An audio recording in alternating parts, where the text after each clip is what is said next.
Hallo, heute sind wir im Tiergarten Mönchengladbach.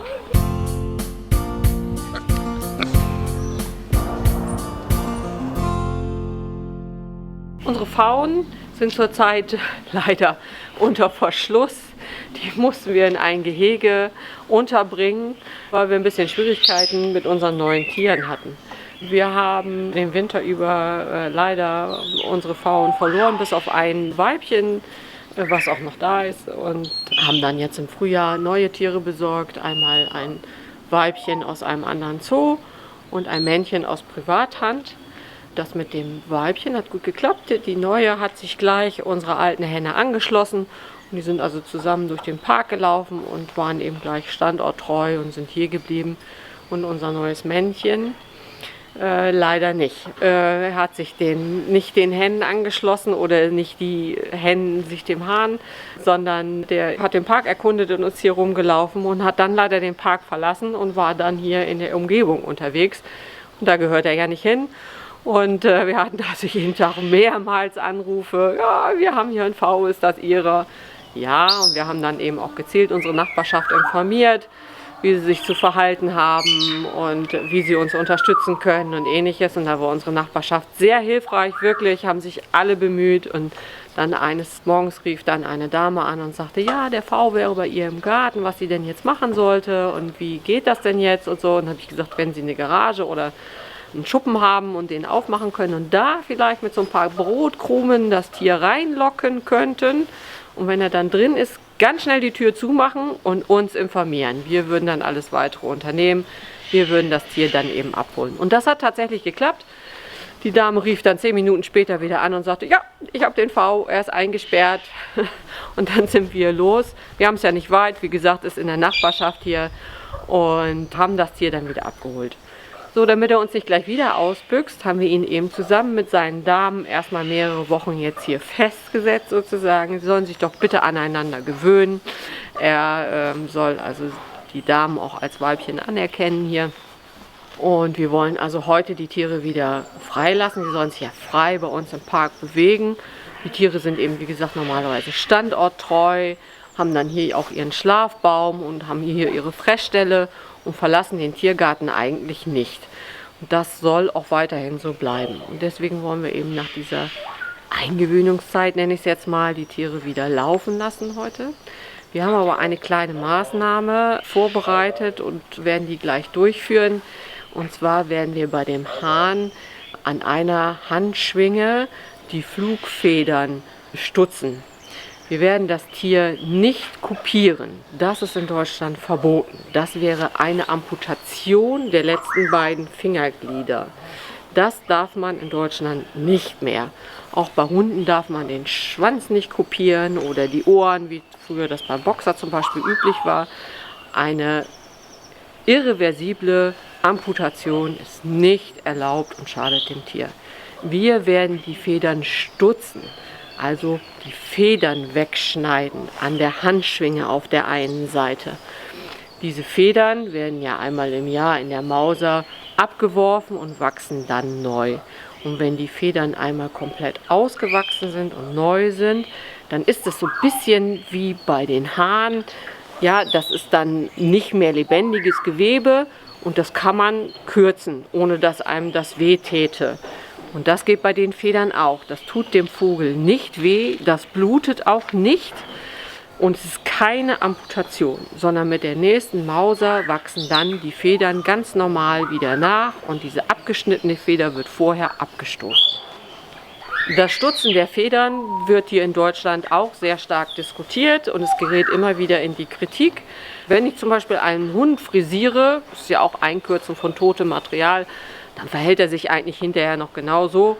Die Haare sind zwar kürzer, aber er kann genauso noch laufen, springen und ähnliches. Wenn ich bei einem Vogel natürlich die Federn wegschneide, dann kann er nicht mehr fliegen. Das ist ein Verhaltensmuster, was natürlich elementar ist für einen Vogel.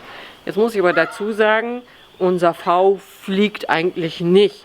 Er baumt zwar auf und er fliegt kurze Strecken, aber er bewegt sich eigentlich zu Fuß fort. Er hat auch zu Fuß diesen Tiergarten verlassen und ist zu Fuß durch Odenkirchen gelaufen und ist dann höchstens mal auf ein Dach geflogen, wo wir ihn dann eben wieder nicht runterbekommen haben.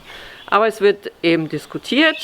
Es gibt eine Fraktion, die sagt, nein, das sollte man nicht tun. Das Verhalten der Tiere wird zu sehr eingeschränkt und von daher ist es negativ. Andere sagen, ja, aber diese Einschränkung der Verhaltensweise ist zum Wohle der Tiere. Wenn wir das dieses Mal bei unserem V tun, dann ist es zum Wohle des Vs, dass er eben zum Beispiel draußen, wenn er den Park verlassen würde, eben nicht vom Auto überfahren wird oder weiter wegfliegt, sich nicht mehr ernähren kann, dort, weil er kein Futter hat oder vom Fuchs gefressen wird oder ähnliches. Auch wir verschneiden diese Federn nur jetzt einmal, damit er sich hier eingewöhnt. Es ist so geplant, dass nach der Mauser, wenn er die volle Befiederung wieder hat, das nicht wieder entfernt wird, sondern dann soll er ganz normal befiedert hier weiter rumlaufen dürfen. Das ist der Plan.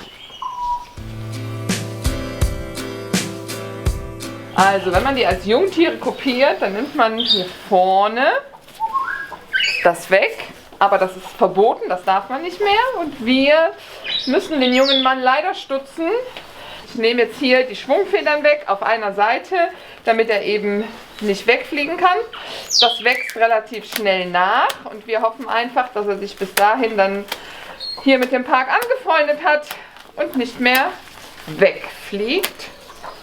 Mal hier hin. Und wie man sieht, da passiert nichts, da blutet nichts. Man guckt natürlich, ob da frische Kiele drunter wären, sind aber alles keine, also da ist kein Leben drin. Und so fliegt er hoffentlich nicht direkt weg, gewöhnt sich an uns und bleibt dann hier im Park. Gucken wir nochmal, ob der Ring noch dran sitzt, fest ist. Haben wir. Und dann darf er eigentlich schon runter.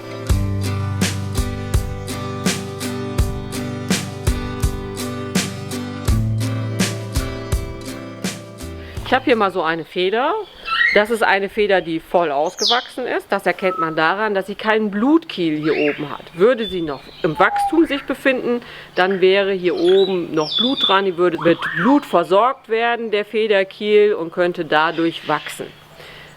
Dies ist eben, wie gesagt, jetzt hier Material, was abgestorben ist. Ja, da ist kein Blut dran, da ist kein Leben drin. Das ist, wie gesagt, ähnlich wie unser Haar. Das kann ich auch noch mal deutlich an einer anderen Feder zeigen, die wir jetzt gerade eben abgeschnitten haben. Auch hier sieht man, das ist also totes Gewebe. Da ist kein Blut drin, da sind keine Nervenbahnen drin.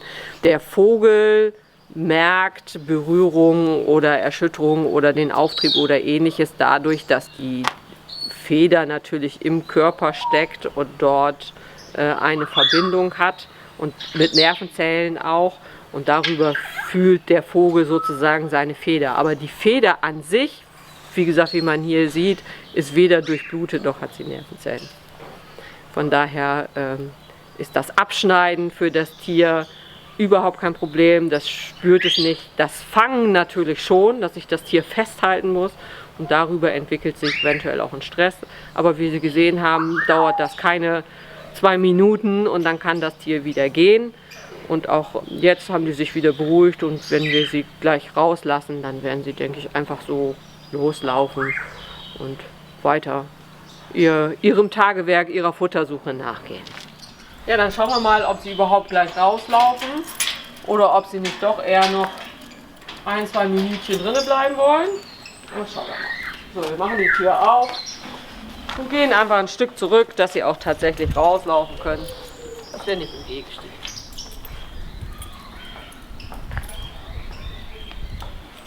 Ja, die Hennen sind da immer ein bisschen mutiger. Das ist wahrscheinlich unsere Dame, die schon lange hier lebt, die kennt das. Wohingegen die anderen beiden, naja. Die zweite Henne läuft der erste wahrscheinlich hinterher. Wie gesagt, die sind ganz gut zusammen unterwegs, fühlen sich schon als Team.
Ja, unsere Strategie ist voll aufgegangen bei den Pfauen.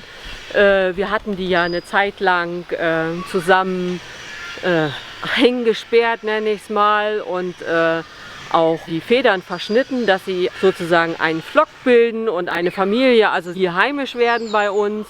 Mittlerweile sind die Federn natürlich voll nachgewachsen, die Tiere sind wieder voll befiedert, aber keiner verlässt mehr den Garten. Sie sind alle hier zu Hause, fühlen sich hier alle wohl, können sich frei im Park bewegen. Da hinten läuft der Hahn. Wenn Sie hier rumkommen, können Sie die 3 schön zusammen sehen. Ne? Also eine alte Henne, einen jungen Hahn und die andere junge Henne verschwindet gerade hinterm Busch. Also das hat wunderbar geklappt und nun sind alle Federn wieder da und die Pfauen bleiben bei uns.